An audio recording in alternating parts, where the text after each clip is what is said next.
duherukana Kabera yaratangiye kubura bimwe mu bikoresho bye byo gusudira, Sheila na Ntwari bakomeje gutegura iby'ubukwe bwabo, naho Mukesha akomeje akazi ke ko kwigisha abashakanye uburyo bwa kamere bwo guteganya imbyaro. Ubu byifashe bite? Kurikira inkingi y'amahoro. Mama, tera umupira hano mbatsinde. Yego Ganza, akira, tera. Kiza, agarara ngaho. Yego, igitego! Yeee! Yewe. Cyakora mutunye umuntu atangirana morale umunsi. Urabivuga urabizi kabiri. Ahubwo papa tuzajya gusura sogokuru ryari? Ndamukumbuye na nyogokuru. Kandi koko twari twabibemeresha uko muzasubira mu biruhuko. Ikindi kandi mwatsinze neza.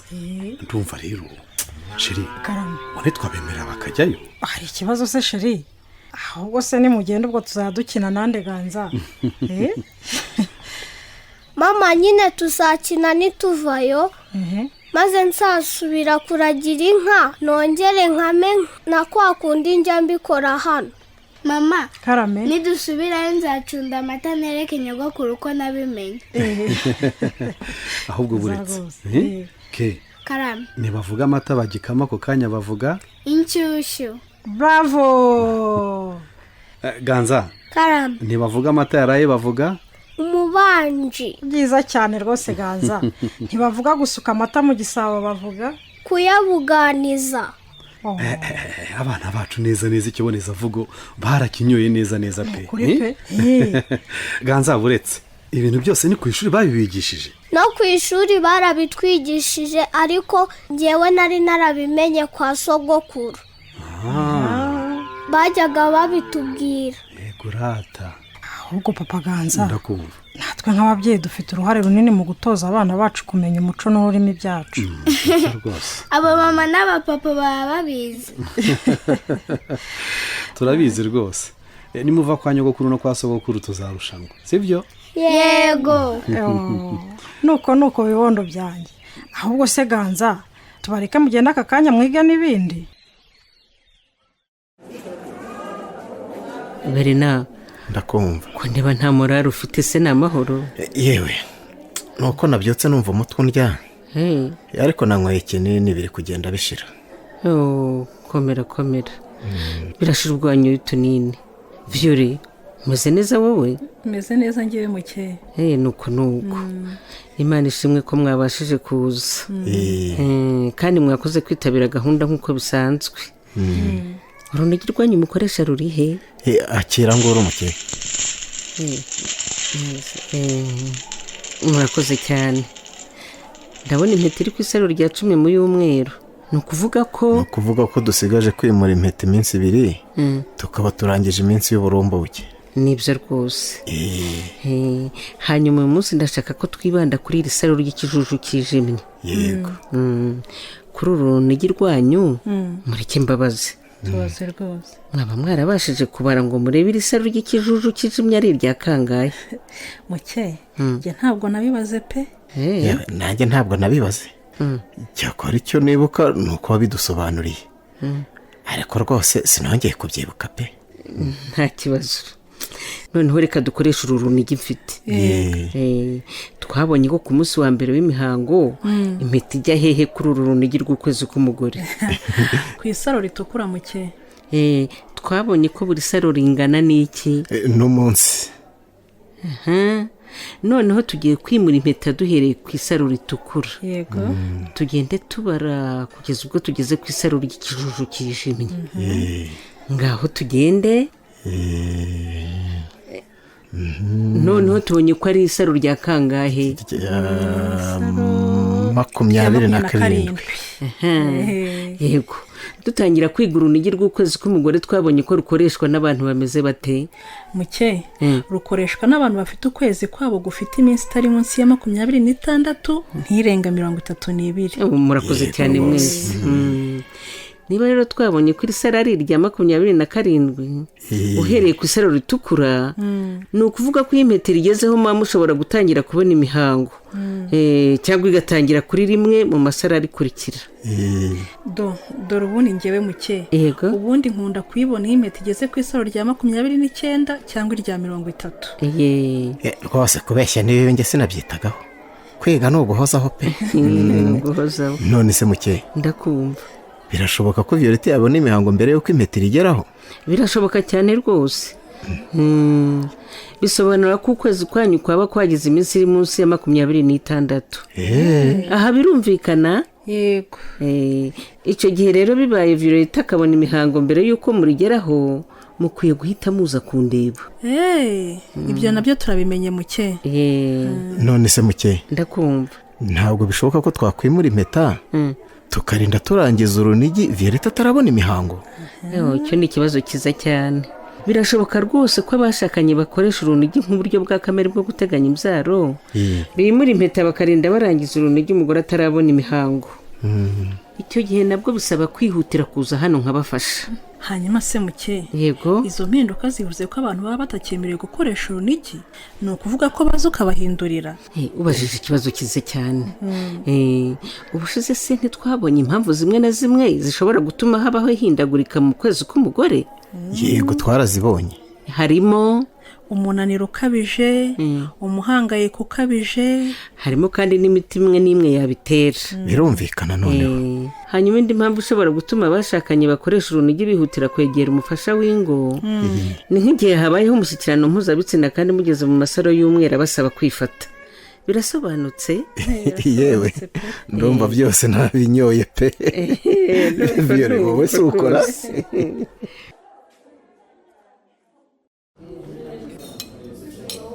none se sheri, kubera iki sirenganya koko?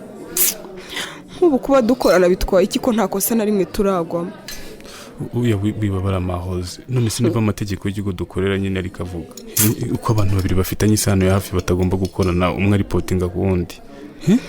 urabishyigikiye ko badutandukanya? ntabwo wowe wifuza guhora iruhande rwanjye? sheri, urabizi ko biba ari ibishoboka tukaba turi ku isi ya twembi gusa tubayeho uko tubigena. nta cyandutira kubana nawe muri ubwo buzima, sibyo? ikibazo ni uko nta posite yindi hari mu yindi departement hano kuri banki yacu sheri, ngo bariho nawe usaba akazi. erega ndumva bamaze no kubyanzura ko ari jya usezera. oya sheri, ntabwo ari ukubyanzura, ariko nawe ushyize mu gaciro niyo option yonyine ishoboka ubu. kubera iki se? kubera ko utakwandika ibaruwa ngo yakirwe sheri? ndabizi ko yakwakirwa, none ariko sinawe reba sheri, ari ugutakaza umwanya ndiho no gutakaza umwanya wowe uriho. ni ikihe cyaduhombya cyane?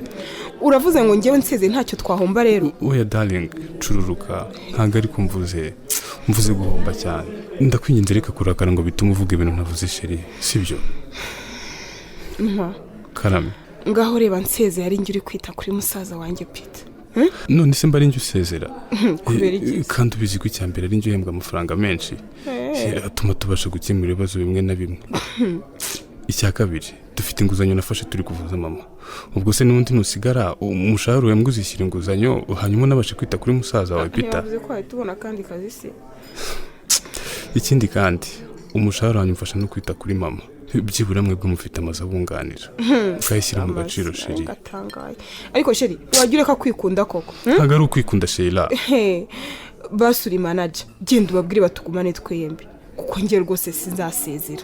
uzi imyaka namaze ntarabona akazi ariko none ngo nkarekure gutyo gusa tu, reka ntabwo byashoboka, ntibishoboka rwose.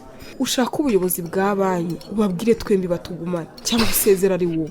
ngo batugumane twembi, hanyuma se turi bande batuma amategeko ya banki dukorera yirengagizwa sheri? sezera rero wowe.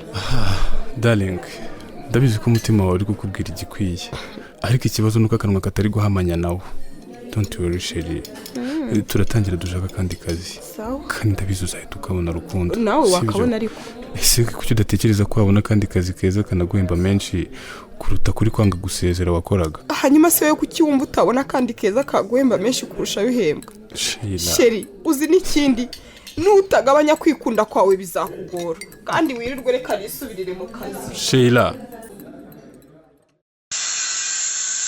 Kindigi, ndakumva naga. uzi ko neza neza nanizi ko utakije. nari ngiye gufunga ngo nanjye nitahire rwose. ugira ngo se gupfa gusohora imari hariya hantu biroroshye. Ubwo nanjye nyine nagombaga kubanza gucungana na Kabera. hanyuma se uyu munsi uzanye iki mwana? Uyu munsi ko nkuzaniye imari ya danjera. Do reba hano, reba do iri jisho muri iki gikapu. Wamurorasha Kindigi, ubu ni wowe wanjye kabisa. Yereka ntabwo noroshye. Akamashini gasudira se ko ari sawa mwana. Nawe rero ugomba kumpira itubutse. Urumva neza nagangi. Kora mu ikofi rwose unshashure. Hanyuma se Kindigi, iyi mashini ubu ntabwo bizahita bigaragara ko idahari. Kare. Ukuntu yari yaraguze izenze ebyiri. Reka da. Ubwenge nyine yari mu nshyashya yari atarasohora ngo zikoreshwe. Ubwo se ibikoresho yabitse ntabizi. Ahubwo mbwira ukuntu winjiye aho abibika. Nyumvira ntaganda wana. Ubwo se uragira ngo nkubwire ibanga nakoresheje. None se ko wambwiye ko wabanje gutegereza ngo agende, ubwo ntasiga afunze? Wahinjiye ute koko? Nyine imari nayinyereje imbere nyitsimba ahantu. Ubwo se urumva nyine urufunguzo naba narukuye. Kindigi ubu ukoresha ubwenge, ejo ibintu bitazangarukaho uko rwose nakwihakana ubimenye. Urumva ntaga mpa amafaranga y'imari, kandi niba uyinaniwe uyinsubize nyigurisha ahandi. Urumva neza? Ubwo se najya gufatwa ngende umwana. Have se ikwirakazanye. Ayana da. Ubwo se imari wayishyira nde kandi ari njye wagutumye kujya uyinzanira? Areka sobonde Kabera mupfa iki gituma ushaka kumumaraho ibikoresho bye ntaga? Ndakwiyamye Kindigi. Njye se nakubwiye ko hari icyo dupfa? Nakubazaga da. Ahubwo mbwira, iyi mari ndaguha ngahe? Ariko reka nkwereke. 1 2 3 akira. Ntaga 3,000 gusa. Reka ntuzansuzugure rwose ngo kabye. Nsubiza imari yanjye nigendere. Okay, niko bimeze kandi. Ngaho akira. Reka nkongera 3 6. Reka yewe nayo sinyeme. Gira 15,000. Urumva neza ntaga? Ndabizi imari irahenze. Urabizi se wibwiye n'iki wo kutaba mu byo gusudira? Reka ngo 8,000. Nutabyemera uyijyana handi. Reka yewe ndakubwiye ngo nsubiza imari yanjye. Erega nanayisubizaho nayivanyeho kugira ngo umpende. Umenye ko nibafata ari nge bazirukana. Ntabwo rero nakwemera kwirukanwa nta n'ikintu gifatika wamaye. Yime rwose nigendere. Akira. None umukiri unaguha nkayo nari nguhaye rwose yimwe. Akira rwose. Ngaho sohoka nkinge. Ngaho sohoka nkinge nitare nisangira Angelique. Havesi. None se nta n'ijana wongeraho koko naga? Erega umenye ko n'amahoro yabyaye. Wakabimenye se ugafata amafaranga.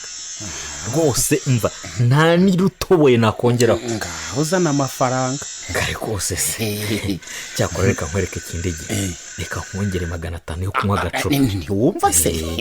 Gusa ubimenya ya ntabwo ari mu giciro cy'imari. Nayo nkuguriye icupa kuko uri umugabo. Ntiwumva se? Ndataha navava. Sawa rwose.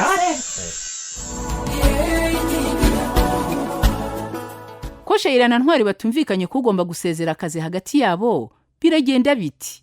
Naho se Kindigi tukomeje kunyereza ibikoresho bya Kabera sehera ntaganda, aho ibihishwe ntibizahishurwa. Naho ubutaha.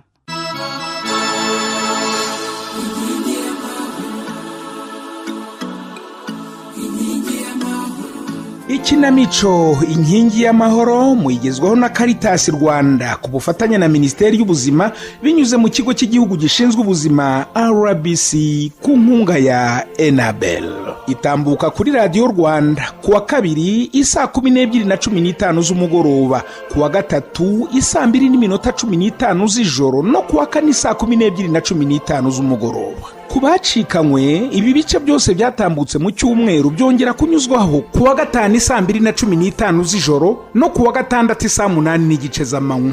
Mwayikurikirana kandi ku rubuga rwacu rwa YouTube wanditsemo Ikinamico inkingi y'amahoro. Inkingi y'amahoro. Bakunze b'ikinamico inkingi y'amahoro, hari icyifuzo, ikibazo cyangwa se indi nyunganizi wifuza kutugezaho, watwandikira cyangwa se ukaduhamagara kuri 079 81 13 120 cyangwa se 0788 43 52 06. Bitihise ukatwandikira kuri email, adrese ni inkingi y'amahoro 2023 @gmail.com. inkingi y'amahoro.